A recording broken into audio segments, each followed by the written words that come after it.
Tiago, ele aponta algumas características da verdadeira religião. Elas podem ser resumidas nessa frase: guardar-se da corrupção do mundo. Certo? E essa expressão está no versículo 27. Então ele diz assim: a religião pura e sem mácula para com o nosso Deus e Pai é esta: visitar os órfãos e as viúvas nas suas tribulações e a si mesmo guardar-se incontaminado do mundo. E por que, minha gente, que nós precisamos definir muito bem essa expressão guardar-se da corrupção do mundo, para nós entendermos como devemos ser verdadeiros religiosos? Pelo seguinte: porque muitas religiões, muitos movimentos religiosos, muitas igrejas, evangélicas ou não, eles têm definido corrupção do mundo com usos e costumes. Então eles vão definindo a partir disso. Mas Tiago define corrupção do mundo de uma maneira que não tem nada a ver com isso aí. Então o verdadeiro religioso, ele guarda-se da corrupção do mundo, mas não é essa corrupção do mundo que eu citei aqui, dessas pessoas. Corrupção do mundo, em primeiro lugar, nós vamos ver várias características e definir o que é corrupção do mundo, para que nós possamos entender como é a religião de Deus. Então, primeira característica, portanto, da religião de Deus é que o religioso, segundo Deus, guarda-se da corrupção do mundo, e essa corrupção do mundo é não ser hedonista. O verdadeiro religioso, ele não é hedonista. O que é hedonista? Hedonista é aquela pessoa que vive para o prazer. Tudo o que interessa para ele é o prazer. O mundo que nós vivemos é hedonista. Vive em busca eterna do prazer. Foge da dor, de qualquer tipo de dor, foge de qualquer incômodo, porque para as pessoas hedonistas, a felicidade é o bem maior. Isso é o hedonista, ele vive para o prazer, ele vive para buscar a felicidade. O verdadeiro religioso, que foge da corrupção do mundo, ele não é hedonista, ele não vive para o prazer. A felicidade não é o seu primeiro objetivo, não é o seu primeiro bem, não é o seu alvo principal. Agora, como é que isso pode ser resumido, essa palavra hedonista? Com o que o apóstolo Paulo disse em 1 Coríntios 15, 32. Ele disse que os hedonistas, eles pensam assim: comamos e bebamos que amanhã morreremos. Essa frase é do Antigo Testamento, foi citada por Isaías e foi citada novamente em 1 Coríntios 15, 32 pelo apóstolo Paulo, quando ele resume o comportamento das pessoas que não são religiosas segundo Deus, nessa expressão: comamos e bebamos que amanhã morreremos. Então, esse religioso, o religioso hedonista, o religioso que não é segundo Deus, que não vive na religião de Deus, ele não consegue conservar a alegria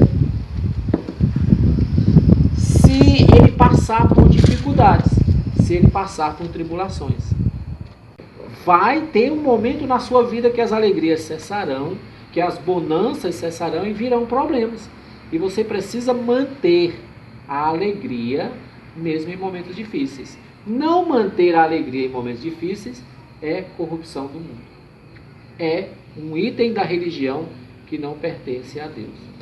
Aqueles que estão na religião de Deus, eles se guardam da corrupção do mundo no sentido de entender o propósito das tribulações. O Tiago diz: para que as tribulações vêm na sua vida? Para que Deus permite tribulação na sua vida? Ele permite para provar a sua fé, para que essa fé se transforme em perseverança, em firmeza. A perseverança tem a sua obra completa para que você não seja um manco, para que você não seja um imperfeito, que você não seja deficiente. Por isso é que Deus nos ensina através das tribulações. Então aquele que faz parte da religião de Deus, ele entende isso, que Deus usa os momentos difíceis para nos treinar, para nós sermos bons, para nós sermos melhores, perfeitos. Corrupção do mundo, portanto, é não entender o propósito das tribulações, das dificuldades. Corrupção do mundo é quando não se busca sabedoria de Deus para viver os momentos difíceis. Tiago diz que aquele que é religioso segundo Deus, ele vai pedir sabedoria para viver os momentos difíceis. Versículo 5. Se, porém, algum de vós necessita de sabedoria, peça a Deus, que a todos dá liberalmente e nada lhes impropera, e ser-lhe-á concedida. Então, está vivendo um momento difícil, o religioso segundo Deus vai para os pés de Deus para dizer: Deus, eu preciso da sua ajuda.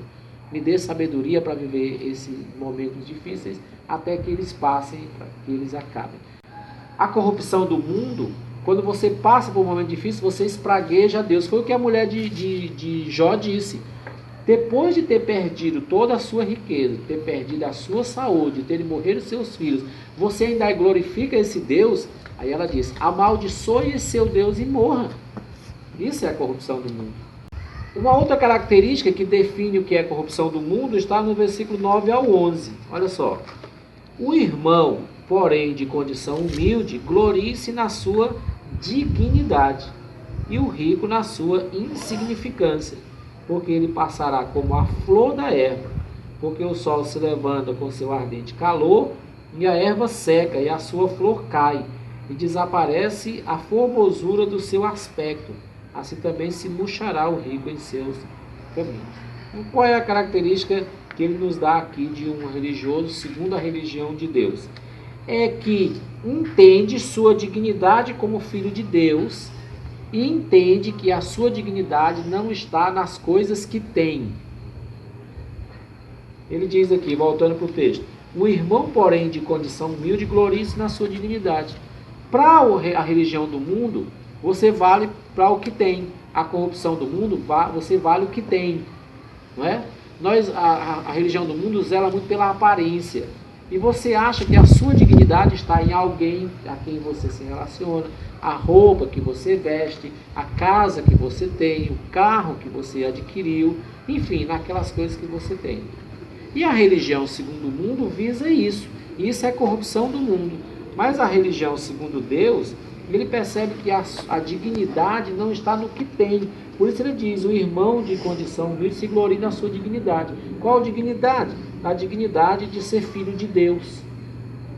Já o rico deveria também pensar o seguinte: deveria ter alegria, porque ele é insignificante. As suas riquezas não fazem dele importante, porque elas passarão, elas se acabarão. A religião mundana, ela é muito condenada nas escrituras, muito mesmo. Por quê? Porque ela se baseia nas coisas materiais, aquilo que se corrompe. Então eu queria convidar vocês a lerem alguns textos. Por exemplo, Mateus capítulo 6. Vejam aí, voltem comigo. Mateus capítulo 6, versículo 19 ao 21. Jesus está condenando os religiosos que não eram religiosos segundo a religião de Deus. Em qual sentido? Ele diz, no capítulo 6, versículo 19 ao 21. Não acumuleis para vós outros tesouros sobre a terra, onde a traça e a ferrugem corrói, e onde ladrões escavam e roubam.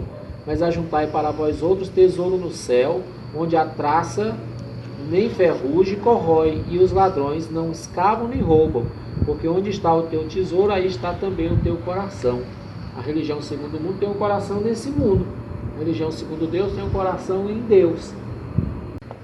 Eu quero convidar vocês aí agora para o Evangelho de Marcos, que Jesus mostrou aqui o religioso que não é segundo Deus, a religião que não é segundo Deus, ela tem uma característica muito, muito interessante que já foi citada por Tiago. Marcos capítulo 4, versículo 16 ao 19. Olha aí, Marcos 4, 16 ao 19. A parábola do semeador. Diz assim: semelhantemente são estes os semeados em solo rochoso, os quais, ouvindo a palavra, logo a recebem com alegria. Como é que recebem a palavra na hora que ouvem? Com alegria. Certo? Se alegra com aquela coisa boa, bonita, que palavras bonitas, notícias boas. Mas, versículo 17, não tem raiz em si mesmo, sendo antes de pouca duração. Em lhes chegando a angústia ou a perseguição por causa da palavra, logo se escandaliza. Quer dizer, vão embora, não querem mais compromisso. Né? Isso é a religião segundo o mundo, é a corrupção do mundo. E o versículo 18. Os outros, os semeados entre os espinhos, são os que ouvem a palavra, mas os cuidados do mundo, a fascinação das riquezas e as demais ambições, concorrendo, sufocam a palavra, ficando ela infrutífera. Quer dizer, onde é que está centralizada a religião do mundo? No ter. A alegria está no ter. Isso é corrupção.